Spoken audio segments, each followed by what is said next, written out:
All right, we're going to look at how to build your resume and then how to upload your resume. Okay, these are tasks that are assigned to you in CCRS. Okay, and this is the new layout of Naviance. So when you log into Naviance, it should look like this, and your navigation is up here at the top middle now.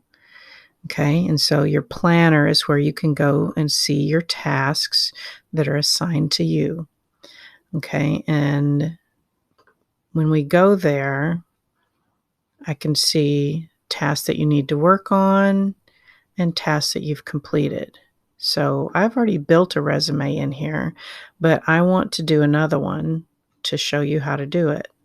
So I'm going to actually go back to home, and then I can't easily find resume up here, but if I go over here, this should be your initials, and this is Tammy Test because this is my student test account.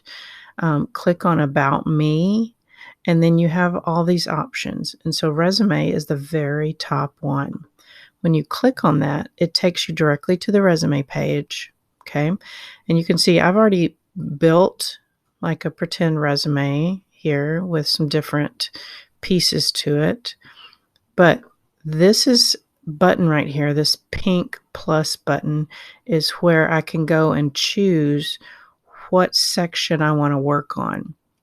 So it's a resume builder. So you're not having to gather all your information at one time. You can work on it piece by piece. Okay, so if you have work experience, if you've had a job, you can go in here and it's going to look like this. I put in cashier, grocery outlet when I was, this is just pretend. I've never worked at grocery outlet, but you work on it there. Education, you're going to put Everett High School, 12th grade, and when your projected graduation date is. If you've ever volunteered anywhere, Boys and Girls Club, at a business, at church, at anywhere, volunteer services, that's what you're going to put there. It's sort of like set up like the work experience. Where were you volunteering? When did you do it? And what did you do? Okay, extracurricular activities. When I click on that, it's going to list, you're going to type in here what it was, when it started, when it ended, or if it's still going on, how much time did you put into it, and then what grades did you do that in. Okay, and so extracurricular activities could be, you were a part of a club, you were, anything that you were a part of. If you were in leadership, this doesn't have like what you were doing. It just wants the name of the activity. You were in the GSA club. You were in the Interact club, whatever it happens to be. Okay. All right.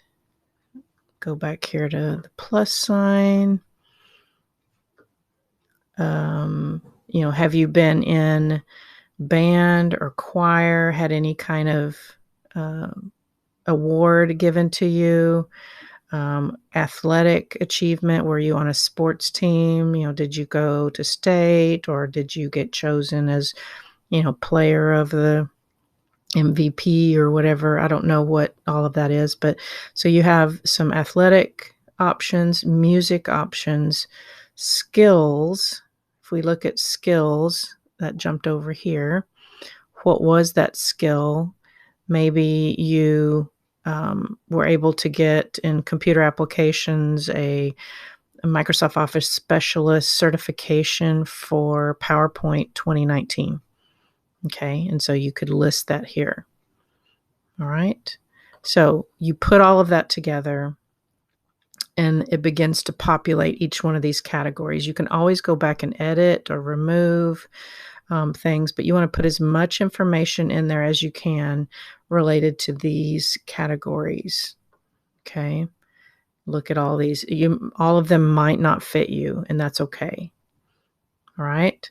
So that's how to kind of build the resume. And then when I want to download it, I click this print and export resume, and I can see that I named one already, tprice.resume. Okay, I can edit.